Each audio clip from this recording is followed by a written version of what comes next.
different grading approach.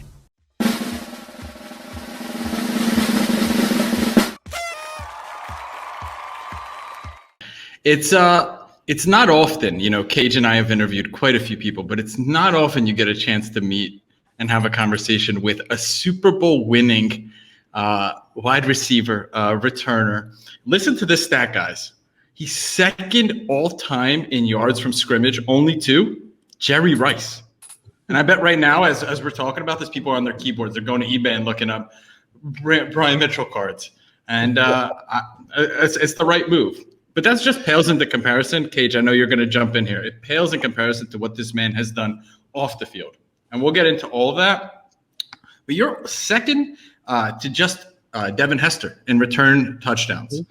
And I'm curious, you see this all the time. Wide receivers try to become return men. It doesn't work. Return men try to become wide receivers. It doesn't work.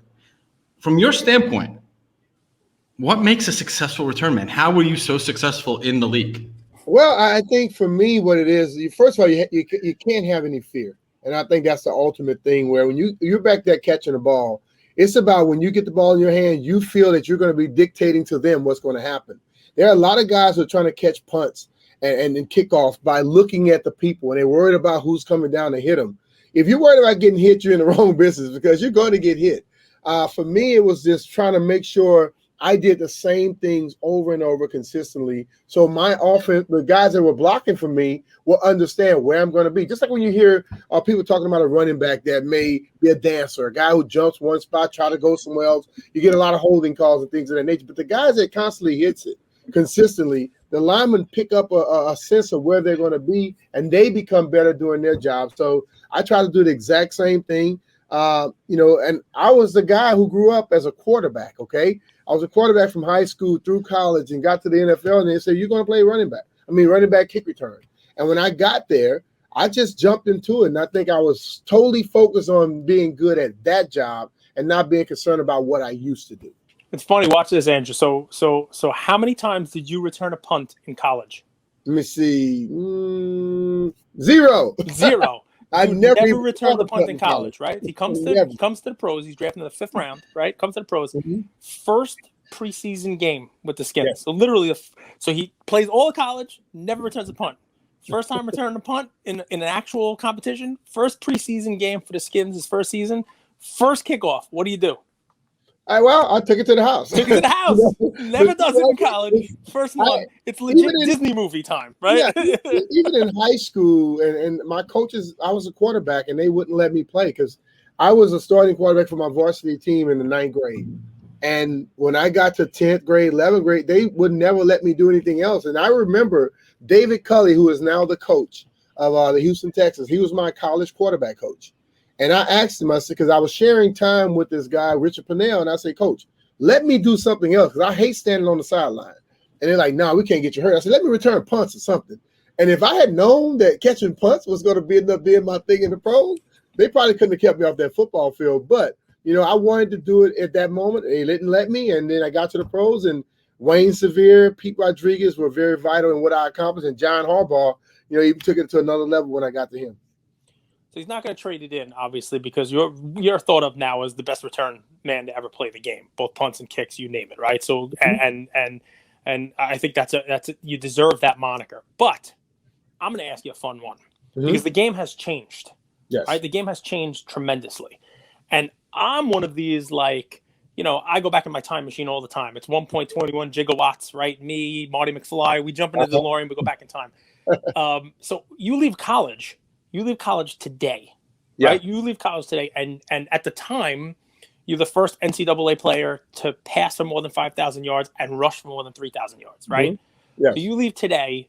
Tell me why you're not drafted in the first round as the next Kyler Murray, because the way the game is today. That's what I think. I think if I was coming out today and the offenses that they run, the difference in what I did and what a lot of guys do today, and I think it's for most guys in college do this. They run that spread offense from a shotgun, and I don't think much time is given to defenses because when I see scores 60-something to 60, that's just absolutely ridiculous to me. I ran the ball from under center. I did everything that they're doing from under center, which put you a little bit more into the action, and you're not back there where you're doing all the maneuver in the backfield, and it's tougher.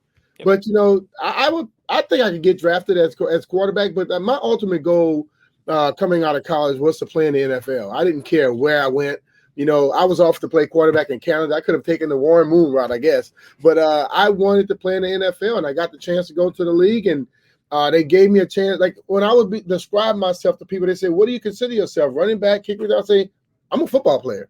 And that means that whatever you give me a chance to do, I'm going to work at it to become the best at it. And I was a weightlifter. I ran my butt. I ran track, and I studied my tail off to make sure I could learn the craft, because the last thing you want to do is be on the field thinking. You want to just react. And I think that is why I had the success, because I put the work in. My dad was a military guy. He instilled that in me at an early age. Do you remember your rookie year that you got to play quarterback in one game? Remember that game? That game's got a fun nickname, right? Andrew, you ever heard of this? They call it the body bag game. You ever heard of this? Never. Yeah. So, and Brian got into it. Do you remember how you did? I think I was 3 for 6 and went on a touchdown drive. These guys remember 3 for 6, 40 yards passing, and ran for a touchdown. Yep. So he did it. He did it his rookie year. I mean, I have no doubt. I have no doubt that he could do it. No doubt. Can I hear the story behind the body back game? Why do they call it that? It was a game where we went into this game. It was Monday Night Football on top of that, where Mark Rippon was our starting quarterback. He had gotten hurt. And we had Jeff Rutledge and Stan Humphries were the two backups. They were starting. And then I can remember during that week, they had me go through a game plan. So they gave me this shortened version of the game plan. And they said, this is just in case you had to go in and play in the game as a quarterback. So in that just game, in case. backing up the two quarterbacks, I'm backing up the running backs, and I'm backing up these two punt returners. Well, Walter Stanley and Joe Howard Johnson got hurt. So now I'm the punt returner. Then Humphries and Rutledge got hurt. I'm the quarterback now. And Ernest Biner got nicked up a little bit, I think, in that game as well. But I ended up having to go into the game at quarterback to finish the game at it. And so my career at that point where I kind of had – I would tell coaches when I got to Philadelphia, I told Andy Reid, I say, Coach, if I'm the emergency quarterback, don't give me an actual game plan because it's a bad omen. And he knew about the game, but we played. Donovan McNabb was hurt. We go to San Francisco while I'm in Philly. In the first series, Corey Detmer gets hurt. Now AJ Philly is the backup, and I'm the next guy. So I went to AJ and I just told him, I said, look, man, no matter what you do, don't get hurt. He said, why? I said, I'm the next quarterback, and I'm not trying to do this again. And my last game in New York, I finished the game at quarterback because they gave me a game plan. And guess what? That omen, I guess, was the truth, because I think it was Jesse Palmer and also Kerry Collins. They got hurt, and I finished that game at quarterback. Jesse Palmer, the Bachelor. I love it. Yes, exactly. Jesse Palmer, the Bachelor. That's great. So, I mean, think about that. Think of the way that it goes, right? I mean, he plays college quarterback, never returned a punt, comes in the first one, returns a punt, ends, last snap, quarterback. Come on now. It's fun, though. I mean, but like I've always told people, I said, well, when I left college, I said, I'm going to play quarterback in the NFL one day. I guess I wasn't lying. I did play it twice in the NFL. Brian, let me ask you. So I grew up in Philadelphia in the 2000s. Andy Reid, I have a special place in my heart for Andy Reid. He changed that culture around. And McNabb, too. I truthfully believe I'm curious to hear your perspectives, seeing what's inside, but I feel he doesn't get enough love for how much winning he brought to the city. Talk to me. What was the culture like there with the Eagles? You had Brian Dawkins there. You had Donovan McNabb. You had a Hall of Fame coach. I love Andy Reid. So what was the culture like there on that Eagles team? Well, it was one of those cultures where I think it was a great partnership between the coaches and the players. And I think you heard Charles Barkley at the end of the basketball game last night saying that coaches need to listen to their players. And I think Andy really did that. Andy he formed this little group like of veteran players that would help him run the football team, to where the players had a say in things that were going on. Now, he expected us when we got on the football field to work. He didn't mind us enjoying ourselves, but when we got on the field, we needed to work. And there was a couple of times where he stopped practice and started us over from the beginning, very much like Joe Gibbs. And I remember getting there and telling Andy, I said, you remind me a lot of Joe Gibbs. And then, what do you mean? I said, well, you hire people that you believe in, and you let them do their jobs. You don't try to micromanage them. So the fact that you're not micromanaging your coaches, which makes them not micromanage the players. It gives ownership to everybody, and people go out there and they feel like they're a part of something. And when I got to Philly, you know, I was on that opposing side for so many years to where it wasn't like, and I talk trash on the football field. So some of the players probably had a little funny way about me. But when I got there, I never just started telling people what to do. I just went about my business, doing the things I did. And eventually they started to ask me questions. And as they asked questions, I started to answer stuff and things started working. And they began to look at me as like one of the leaders of the team. And I just love that dynamic where the coach, my dad was a military guy, and I always believe in the chain of command. You know, if you give if everybody listens to the person that's above them, you know, you're going to have a good thing going. But on top of that, you also get ownership in it, and it makes it work out better for the team. So that culture was great. And Donovan actually is my cousin, so it was great to get a chance to play with him and have that fun with him. I think both of those guys, Andy and Donovan, don't get enough credit as they should. I think you have so Cage, you jump in here because, you know, I was young when watching Brian Mitchell play, but you spent your entire career in the NFC East. Mm-hmm. That's pretty rare, right? Like you just said you're a trash talker. So here you are, one season you're talking trash to someone, and now you're on the team with them the next year. What's that dynamic like? You're like, dude, you were just saying some mean shit to me last night. Well, sorry, I don't know if I'm allowed to curse, but the thing for me is when I'm on someone's team, I'm 100% dedicated to that team. And when I'm playing against you, and my cousins in high school that I played against, and my cousins and friends in college that I played against, they know when the game is going on, you are the damn enemy. And that's the way I treat it. And once I got there, 'cause I remember, I think Deuce Staley, if you ever talk to him, he'll tell you this story. It's like I felt that people had a problem with me. So I just stood in the middle of the locker room and said, listen, I'm a Philadelphia Eagle now. Anybody got any problems, you know, if you got them, let's take care of this today, because tomorrow I'm not dealing with any more of this, you know, little bickering and stuff behind my back. At that point, either they thought I was crazy or they said, this dude is out of his damn mind, let's leave him alone. And we just went on and did our thing because, you know, it's just like in anything. You know, when I was young, my dad allowed me to go out, and if I had an issue with somebody, I had to go talk to the person to solve it. If we had to fight, we had to fight. And that's the way you do things. You don't sit there and expect people to always handle like parents that they always want to take care of their kids' issues. Well, when are they going to learn how to deal with bad situations? And they're going to learn how to talk about things and get out of things. And I became great friends with a lot of the guys that I used to talk the worst trash to on the football field in Philadelphia. So it worked out good for me. And I guess I stayed in the East. I just couldn't go to Dallas because I think all the three cities I played for, they hate Dallas. And if I wanted to live in D.C. like I do, I could never have played for the Cowboys. You started the BMitch30 Foundation, right? Mm-hmm. And guys, please go take a look at it. It's BMitch30. Those lessons, those competitive lessons, they seem to be kind of pushed out of kids today. And I'm not a parent. I'm just observing. So are you sharing some of those lessons with your amazing foundation and all the work you're doing for kids growing up in inner cities? Well, the BMitch30 is really my website where I do exactly what you're talking about. I try to get out a lot of positive things that I've learned over my life. And as I said, my dad was a military guy, and I have this event coming up with I think it's Project Fatherhood. It's something that is based out in LA, where I wrote a book, and I'm going to be talking about that. But which basically for me is, you know, when you are a father, you have amazing influence over the lives of your kids, whether it's a boy, a girl, even your whole family. And little things that I was told as a young age, I was told I'm a Mitchell, I can do anything at 10 years old. So I never doubted myself anywhere that I've gone. I also remember when my dad asked me, he said, what do you want to do when you grow up? I said, I want to be a professional football player. Then I want to be a businessman. He said, you willing to dedicate yourself to this? And I'm like, oh yeah, Dad. So you're thinking that 8, 9 years old, you're willing to dedicate yourself. Well, my dad wakes me up at 5:30, 6 o'clock in the morning on Saturday mornings and Sunday mornings to make me go out there and run and do different things at an early age. And that's all I knew. So he showed me then, if you want to do something, you got to dedicate yourself to it. And I try to do the same thing with people. And I also want young kids to understand, like, this society has turned into, we can blame everybody for things we don't accomplish.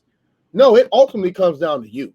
You know, I don't care how much you support me. I have to go actually do the work. And if people are willing to dedicate themselves and dive into doing the work on a consistent basis, we can accomplish anything that we want to accomplish.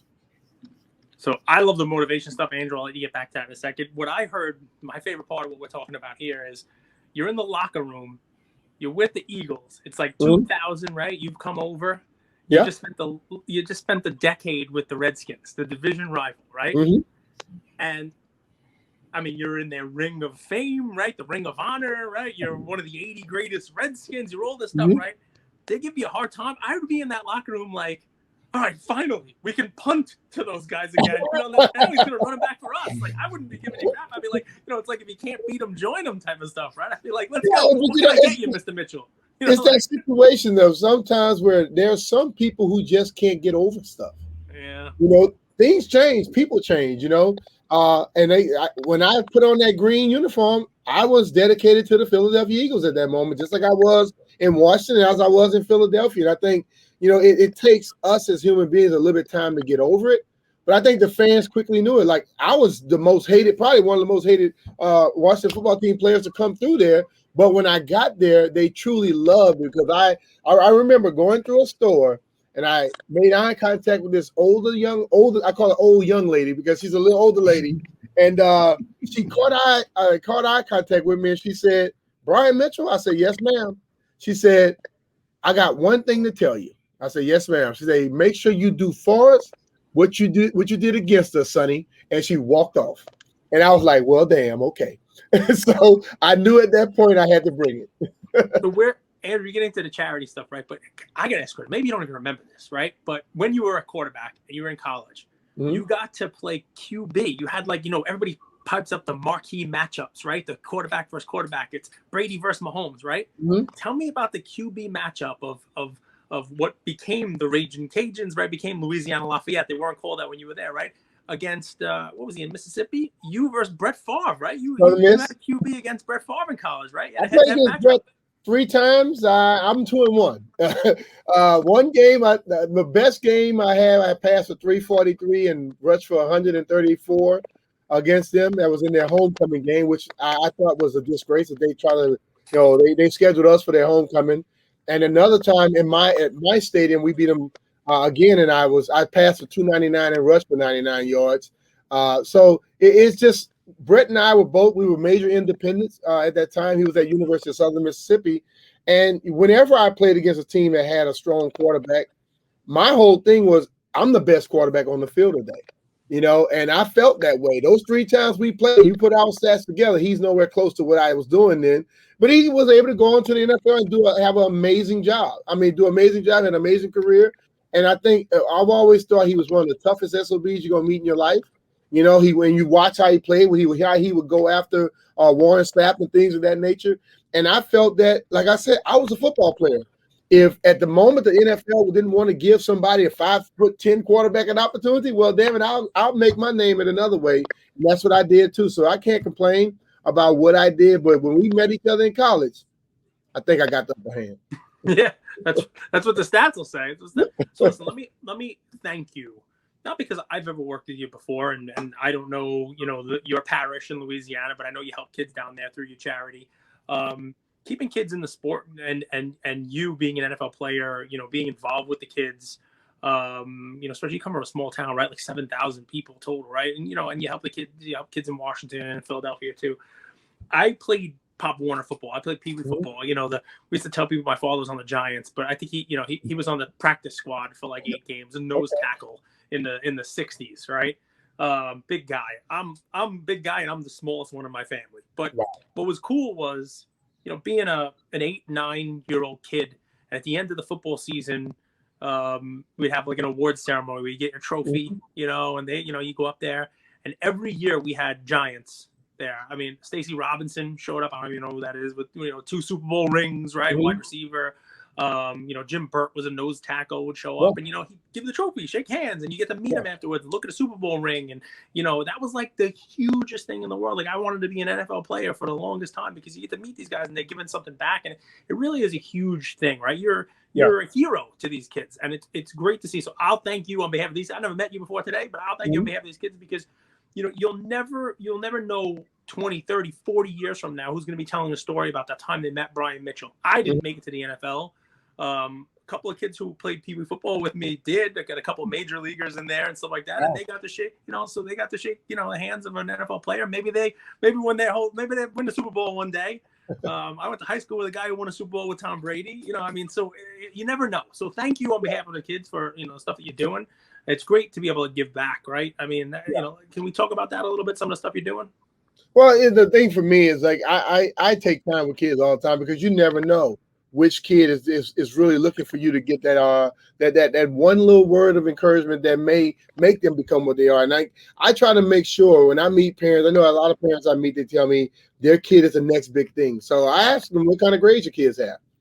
And most parents understand where I'm going with it. A lot of parents are, we're not talking about the grade. I'm like, well, if we can't talk about the grades, we can't talk about the football. Because you have to dedicate yourself to something. And when you come into high school and go to college, they want to see what kind of foundation you have.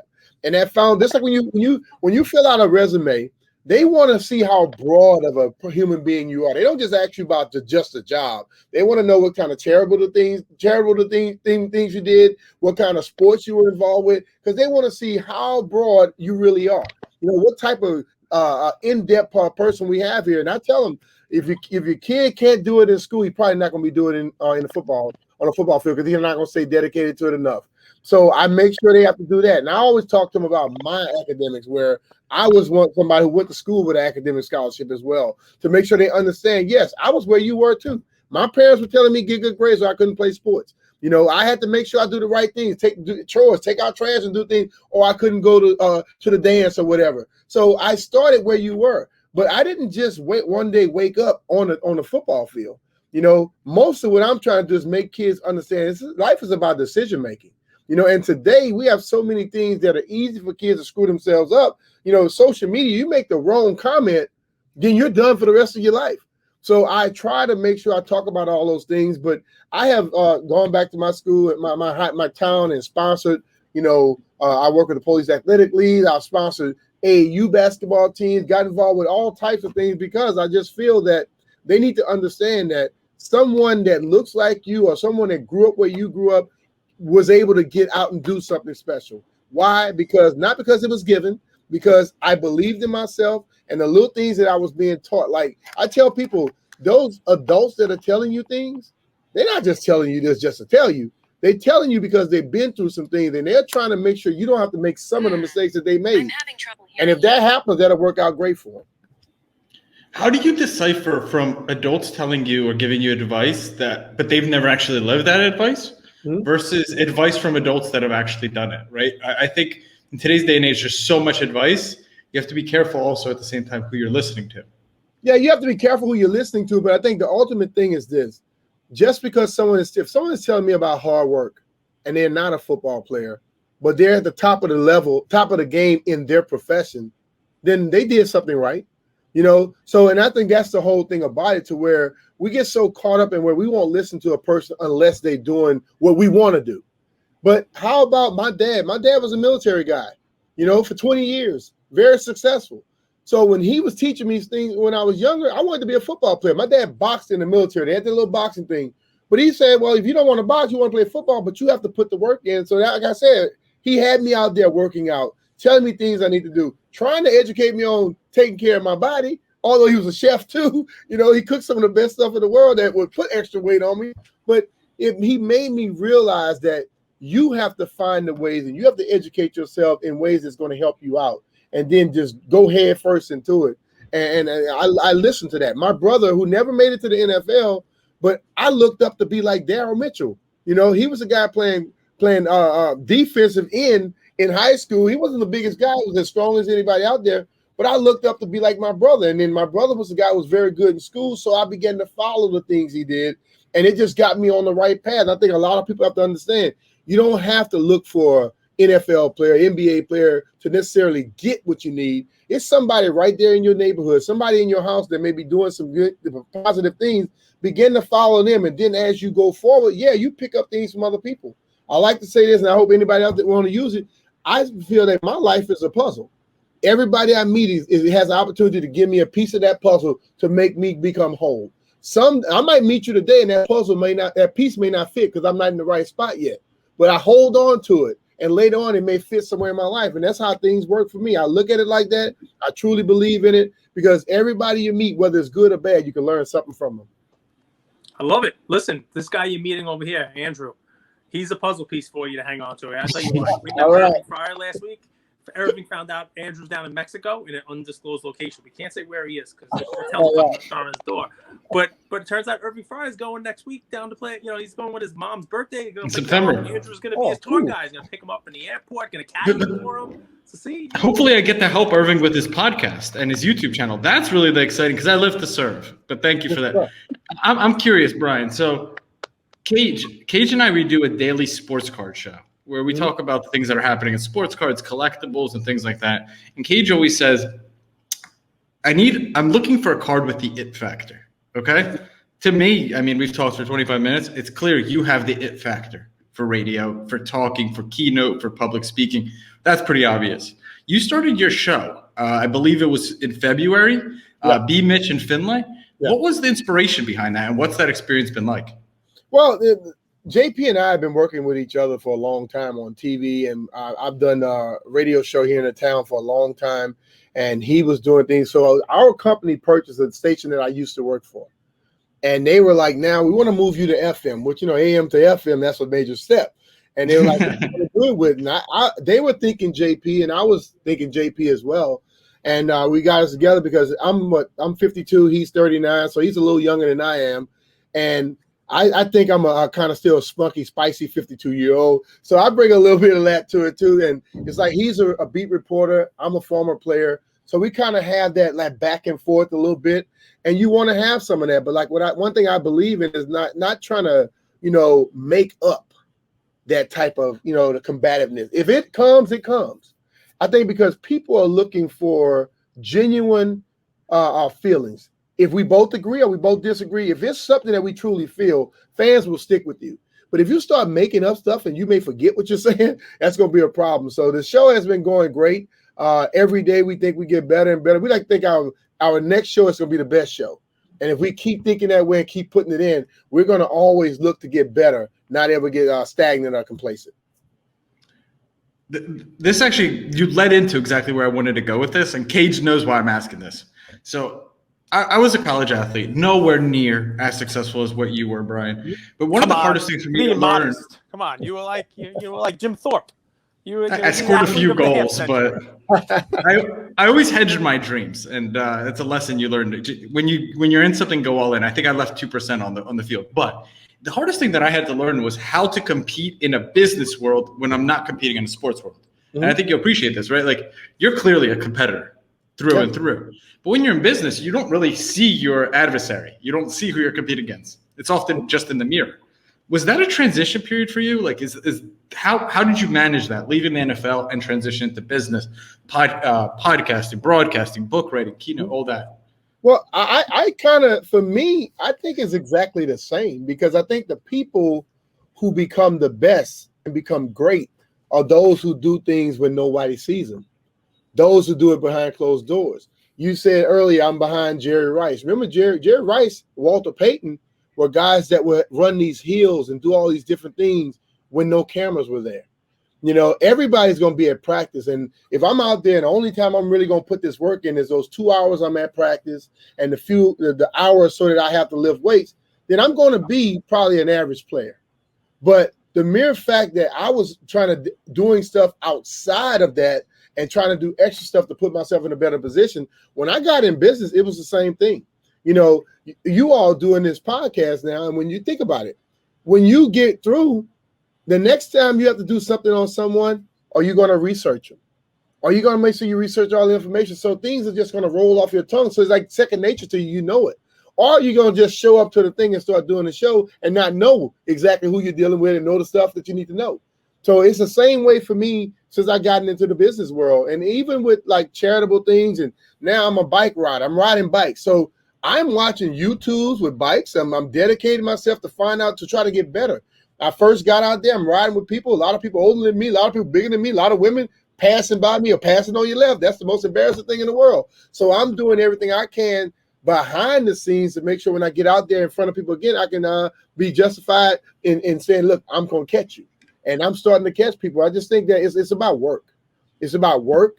It's about how often you're going to put that work into it, how dedicated you are to something. And if you're doing those same things, whether it's business or sports, you have some success, and you can't ever say, okay, whoo, I got this goal, now I can relax. No.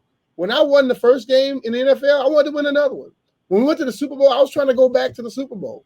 It's like always trying to improve. And I always use the example of Michael Jordan. Michael Jordan was the best basketball player after his second, third year in the NBA. But we saw every year he improved. He added something to his game. And if we think of that when we're dealing with any sport we deal with or any business, try to improve something on a daily basis, weekly basis, yearly basis, then we'll never, ever get complacent or get happy where we are. We'll always have your goals big enough to where you're constantly going for it. If your goals are just right here and you get there today, then what else are you going to do? It's like too good to be true, right? He's like a Boy Scout. So, we do a card show, right? And the people who are watching this, they're in a queue to get cards graded. And guys, thanks for watching this. You might not even know this, but Andrew, if you're in share screen, capabilities, if you get up on eBay and you see the 1988, you could put in McDag, MCDAG, Brian Mitchell, right? So this is. Brian probably doesn't even know this card exists, right? Because it came out after his sophomore year of college. It's like a pre-rookie card. It's done by the CDU in Lafayette, the Southwestern Louisiana your school, and law enforcement agencies. And it's funny because it's got a picture of him. Can you say the name again? I apologize. McDag. It's MCDAG. What's cool about it, it's kind of like an old police card. So you'll see MCDAG, 1988 McDag, and put Brian Mitchell in. And what's cool about it, when you click on it, you could tell this guy's a running quarterback. But what's funny about it is it's got on the back of it tips from the Raging Cajuns. This is Brian. I don't even know how old he was. He was a teenager, 20 years old. You were going into your junior year, right? And it says the quarterback's the team leader. He's called upon to lead his team to victory, and you can be a leader too. Say no to drugs and alcohol. Lead, don't follow. I mean, this guy's been doing this. In fact, the Boy Scout here that you see in front of you has been doing this since the 80s now. Come on now. I guess, what you take from that is you live it, right? He obviously, he doesn't just talk the talk. This guy's been walking the walk since the 80s here. So, really, it's about consistency. And I think, and I want people to understand, I'm not perfect by no stretch. But you know what? Human beings make mistakes. Just like they say, people get knocked down. So if I make a mistake, am I going to let it become a thing that I do all the time, or is it going to be a one-timer? If I get knocked down, am I going to lay down there? Am I going to get up? And I think that's what life is about. Life is about you're going to be going along, everything's going to be great, and you're going to stumble. What do you do to get yourself back to that point that you were? Do you sit there and sulk and, oh, woe is me? No, or do you say, well, I need to get back to this? And then if you probably paying attention to what you're doing, you could probably go to the point where things begin to go wrong, So that's the thing. Be consistent in what you do, and always strive to be better, and things will work out for you. It's worked for me. I'm 52. I'm not about to change the way that I do things. I'm gonna keep going the way because it seems it helps, And I seem to have a lot of people who come to me, older people, younger people, saying, "I've watched how you do things, and I'm trying to do it too." That makes me feel good because at least I'm doing something that people respect, and they try to do it as well. Love it. Go ahead. I'm curious. So I'm the person that had some success in my early 20s, stumbled and picked myself back up. And now I'm at a stage where I think when you go through that process, you want to help others do that as well. Yeah. People listening to this, how can they support your charitable and philanthropic businesses and endeavors? Well, I think for me, it's not about necessarily helping everything I do. I would say find something that you're concerned about that's going to be deep with you, okay? Because I believe, yes, we can go ask people and tell them that, yeah, you should help this cause, but it may not be something that touched them. Maybe you have a family member that you lost because of a certain disease or something like that. Or maybe somebody came in and helped your family out. Find out those things that are very, very close to you, because I think when you do that, then you're going to be dedicated to it. My dad died of a heart attack, so I work with the American Heart Association. My mom had breast cancer. I work with breast cancer. She had diabetes. I work with that stuff too. You know, there were a lot of people who reached out to me and helped me along the way. Coaches before, like Little League coaches and things of that nature. Adults in the neighborhood. So I try to be that listening ear for other people. And that's what I felt like. I just tell people, get involved with something, because a lot of times we think charity means money. No, charity means time. And I think more kids out there rather your time than your money, because we all know there's a lot of corrupt people that are working in these charitable things. I give somebody some money, it never gets to where it's supposed to be. But if I were to be working directly with somebody and talking to them, they'll get much more out of that. And if I sense something is wrong with them, hell, I don't have a problem going in my pocket and just handing it to them myself. You know, that's the thing. Find out things that really makes a difference in your life, that have made a difference in your life, and try to go support those causes. A Champion's Heart came out in May. Yes. What was the inspiration behind that? And by the way, shout out to whoever's illustrated that thing, because that's beautiful. Yeah. And talk to us about it. She did a fantastic job. But I have a friend of mine I went to school with, Wade Butler, and his sister, Wendy Butler. So she came up here maybe 4 years ago to run a marathon. And so I went to meet her and talk to her. And then we began to bounce stuff off, because she was in the data industry. They got all these data centers where they keep all the information from different companies. So we would have a lot of conversations, and she began to tell me, she said, listen, you're like a walking quote book. She said, you motivate me. So she said, kids need something like this. So we started working on it maybe 2 years ago, maybe a year and a half to 2 years ago. And then we kind of got stagnant when the pandemic came around. And then I just called and said, look, we need to get this thing finished. And it's basically what I was taught as a young man, my beliefs, and just trying to put it into a format where a kid can get it. And yes, it's more about football because that's what I did. But as I was told by some of my uncle told me, his daughter, who's a principal, she told me this book is good for people in any sport, in any walk of life, young and old, because it just talks about the key things of believing in yourself, staying dedicated to something, never quitting, never giving up, and just constantly trying to strive to get the things that you want to get. And all those things are the same things I live by throughout my life. And I felt that it would be positive, because a lot of young kids, especially a lot of young African-American kids, need somebody to be that positive influence on them. And I wanted to try and be that. Where do you go from there? We're going to let Brian go. I just got one question, if you're allowed. Mm-hmm. We stayed in the NFC East. What, do you just hate the Cowboys? Yeah, I do. And this is the funny thing. I grew up as a Dallas Cowboys fan. I grew up in Louisiana. The Saints never won nothing. They were called the Aints, way bags on their head. I was a Cowboys fan. I was more a big fan of Tom Landry than I was of the Cowboys. And I feel the way Jerry Jones handled him was the most disrespectful thing in the world. You think back and you do some research. Tom Landry was the offensive coordinator, the defensive coordinator, and the special teams coordinator. He was smooth as hell with that fedora hat on. Yep. The man had things happening. So I fell in love with that team because of how he handled and carried himself. And when they got rid of him, I disliked them. I stopped liking the Cowboys. And Doug Williams happened to be a family friend, grew up in Louisiana. He goes to Washington. I start pulling for Washington. I happen to get drafted by Washington. So, and now I'm playing against Dallas for 10 years, which you hate them more and more and more. Then I go to Philly, and I think Philly might hate Dallas as much as Washington does. And New York the same way. So I just don't like them. And it's just the pompousness of them, America's team, my ass. I don't buy that. Cage is going to like this question. This might actually be more for Cage than for you. But so you grew up in Louisiana. Yes. Okay, played in Philly, played in New York. I don't know what they eat in DC, but you get a choice. Your last meal on earth. A nice jambalaya from your favorite spot in Louisiana, a nice cheesesteak from your favorite spot in Philly, or pizza from your favorite place in New York City. What do you go with? I'm going with the jambalaya or something and the favorite spot is my wife is from Baton Rouge, Louisiana, so I don't know many restaurants that cook better than her. and so I would probably go with that because I know how she puts some love into it. The jambalaya will probably be chicken, sausage, and shrimp. It's going to be spicy like I like it, and she's going to make sure that flavor is popping. So I would absolutely have to go with that. Expect nothing else from this guy. Hates the Cowboys, America's team, loves last meal once his wife's cooking. How do you beat this?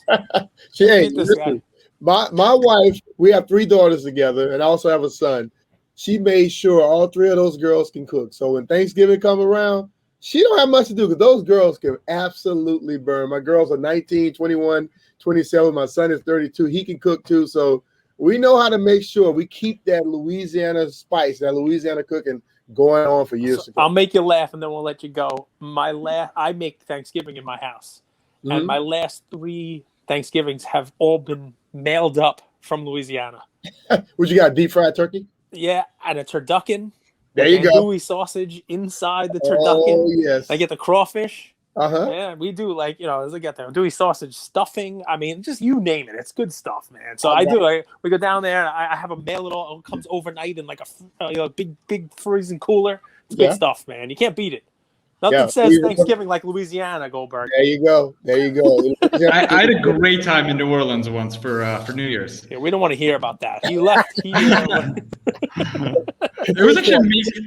Believe it or not, I lost my phone at the hotel, and 4 months later, an amazing man found it, called my friend's number on it, and said, God put me up to this. I don't want anything in return. I just want to get you your phone back. And he shipped me my phone back. This was an iPhone. Well, hey, that proves true story. You got the one honest person in New Orleans. The part he's leaving out is during those 4 months, that guy called Pakistan like 47 times. He got a very large bill for those 4 months. Brian, if I could just wrap with this. So there's a lot of young kids in the hobby. A lot of kids got into the hobby last year, sports cards, to make some money, to have fun. And the last 6 months, they've been crushed. The market hasn't been going as well as it did the last 18 months or 12 months ago. And you mentioned your dad. He's clearly your hero. You mentioned him a few times on this episode. Could you leave us with 3 pieces of wisdom that he may have said to you, or he may have left with you? Or one. Go ahead. Or one. You'll find one. The 3 things that my dad left with me was, that one little tip I told you earlier. You're a Mitchell. You can do anything. And what that did for me made me realize that there was nothing I couldn't do, no matter what anybody tried to tell me. I had teachers telling me what I should go into. I wanted to be a chemical engineer. And that's why I went to school under chemical engineering, because I was told I'm a Mitchell, I can do anything. Another thing, that the way you want things to happen is not going to always happen that way, but you don't stop. You keep fighting to make sure you can get it done. Like you said, the market changed. A lot of kids were crushed. But it's going to come back, just like in the stock market. If you put your money in quality stuff, they may dip, and you have to show some level of patience, and then all of a sudden it comes back. Those people who run and leave and I got to get rid of it. You get rid of it real cheap to somebody, then guess what? They capitalize off of what you should be capitalized off of. So patience is a virtue. That's another thing he taught me, and he also told me make sure my grandkids' lives are way better than yours was. Which means that I had to go out there and try to be better than my dad, who I thought was the best man in the world. So that's been a hard damn job for me, but I try my best to make sure that my kids have an easier life than I had, and I try to instill in them to do the same thing for my grandkids when they start to come. So that's something that I feel I want to carry on and try to put forward. My dad wanted me to do it, and that's what I'm going to try to do with them, and it seems to be working now. Brian Mitchell, everybody. One of my favorites. This was a blast. Thank y'all. Thank you, Brian. All right. Take care.